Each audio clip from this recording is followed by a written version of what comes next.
Welcome back to the latest episode of TT Plays. My name's Sung Soo, and we've got another gameplay video today.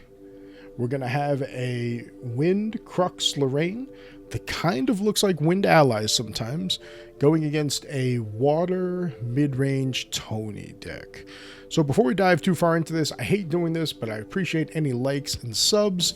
It lets me know you're interested and will help me keep making this content, which is not the quickest to make.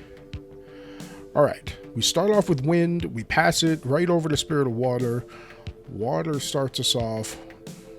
We've got a Fairy Whispers from the Wind side to run out. 2 Reclaims and nothing to do it. Tony runs out a Lunette and then immediately unbalances her, which is interesting, sending both of them in for 3. So it would be great if we could pick off the Lunette this turn. We'll see what the cards say. Fairy Whispers, and here I do technically misplay. I put 1 on top, 2 on bottom. You do have to reveal for Fairy Whispers, so that was my fault there. I should have revealed the card, which was a dungeon guide, so I do apologize for that.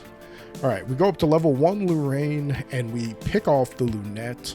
Obviously, the Tony player didn't know we were on Lorraine.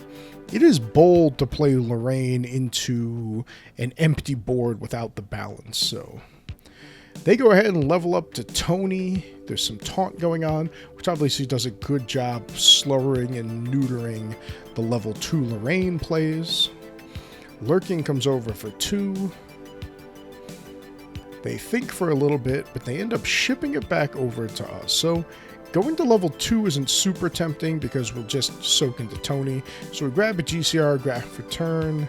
So now we've got 2 Crux cards, 2 Reclaims, and 2 Dungeon Guides. So we're gonna Dungeon Guide. I've done sillier things, and every time there's a Tony out there, I always forget it has Taunt. So we're gonna go up to Lorraine. I'm gonna try to attack the Lurking. I'm then reminded there's a Tony.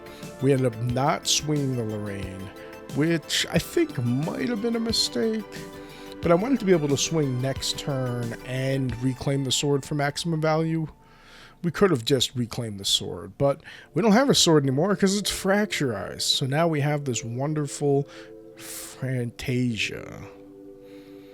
Tony then cycles into their turn, and they also end up grabbing a Grand Crusader's Ring, and both sides are off to a little bit of a slower start. Pretty clear we're both playing mid-range decks, or we really bog down here. Lurking goes ahead and goes 2 face. Interesting, choosing to go face instead of controlling the board. Tony thinks for a little bit here and then ends up running out another Lunette. So I'm guessing they played the turn 1 Lunette just because they had multiples of them, and then it makes a little more sense. This Lunette is balanced. They could have killed the Dungeon Guide. They didn't. They instead send all 3 face. I think that's a misplay, but I'm not going to complain too much because I did have a Reclaim. So we'll pull the Dungeon Guide back to my hand. Mainly just wanted to get the float down there. And decide not to push up the level here. We're going to go ahead with a Drawn Blade. So we obviously have Dungeon Guides. We don't need to level up here. The Drawn Blade plus a card for turn pushes us through. We can put Perfect Information down for the Dungeon Guide because of the Fractal. So we're going to put 2 down in memory, run it out. But first I decide to swing with the Drawn Blade because I want to be able to trigger something coming back with Lorraine here. So here we go ahead and put 1 damage on Lunette, knowing that I'm going to unbalance them in the future, and that should be enough to kill the Lunette here. So Dungeon Guide goes up, again, banish those 2 Dungeon Guides, bring the Drawn Blade back in, wonderful draw trigger off the Drawn Blade. I'm reminded that because of Lunette, the Dungeon Guide's going to come in rested. And that's fine, because we have an Ascension here, and the Ascension with Wind is one of the easiest ways to unbalance Lunette and start generating us some incremental value here. So Prismatic Edge has a lot of text, but basically you reveal all the cards in both memories. If a Wind card is revealed, an opponent banishes a card at random. If a Water card is revealed, I get to draw a card. So 2 cards swing here. I draw a card. they banish a card, and Lunette dies because after that resolves, they're no longer balanced.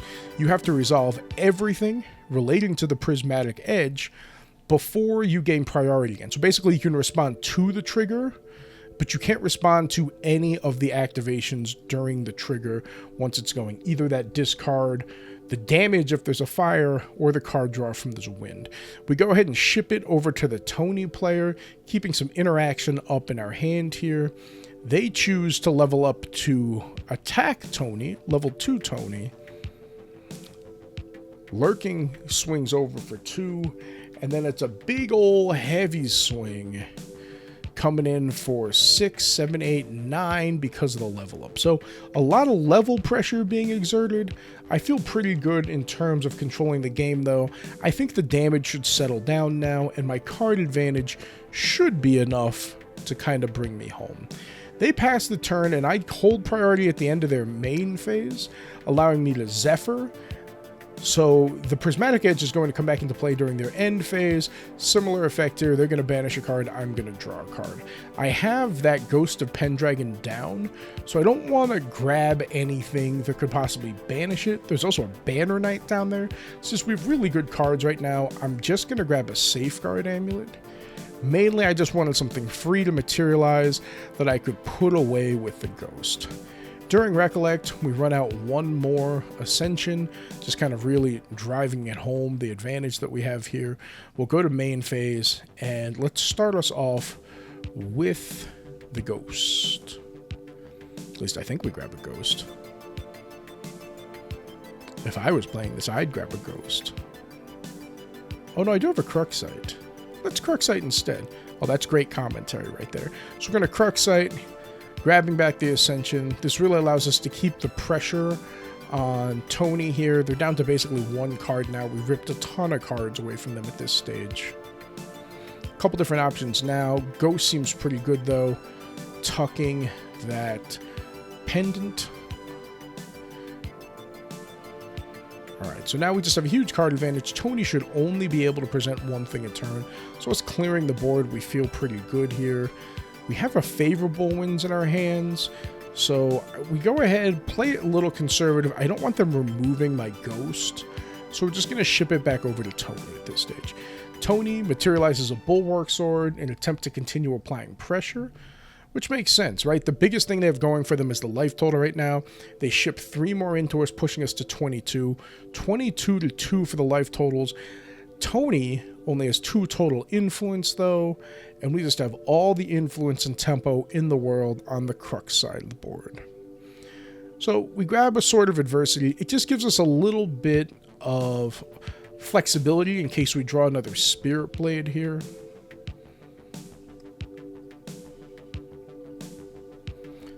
We go ahead and swing with the Edge. It's going to start us off 3 damage. It also lets us run this Tactful out early, and let's see what we draw into memory here. Let's just keep developing our board here. We don't have an unlimited amount of time, but again, I'm not expecting a lot of burst damage out of Tony from this stage. So Banner Knight to Tactful just ends up with basically +1 to all my allies here. I do miss out on that 1 point of damage from the Lorraine swing, but again, I wanted to see what we drew off the Tactful. Alright, Tony goes ahead and materializes a Tariff Ring, which is a great way for them to kind of stabilize a little bit. They send 3 more to face, pushing me up to 25, so now I do have to be conscious of my life total. There's definitely things that can go wrong. I go ahead and throw a favorable wins out there, just because I want that floating memory at this stage. I don't think Tony is going to get sneaky and try for any character removal. Drawn Blade to get us a card, move through Recollect, draw their turn, and the Tariff Ring is popped on top of us here. So again, Ghost is coming in for 4 here, pushing him to 18. This is only level 2 Tony. So I was expecting a Resolute stand. I don't. Instead, Tony is just taking some damage here. Tony all the way up to 23 now. 2 more. We can just swing Lorraine if we want. We could swing. We choose to swing the Banner, and then we put Lorraine in for 2 more behind it. So Pretty clean win there. Obviously, Tony was showing that he was playing to his out. He does have that trained sharpshooter to, again, push us to 27. So, again, Wind Lorraine is in a great spot as long as you don't play the Wind Mirror. As soon as Spirit Blade Ascension kind of loses that double dip, it feels real bad. But when you get 2 effects off of it, Spirit Blade Ascension can still feel backbreaking. All right. Tune in next time for game 2.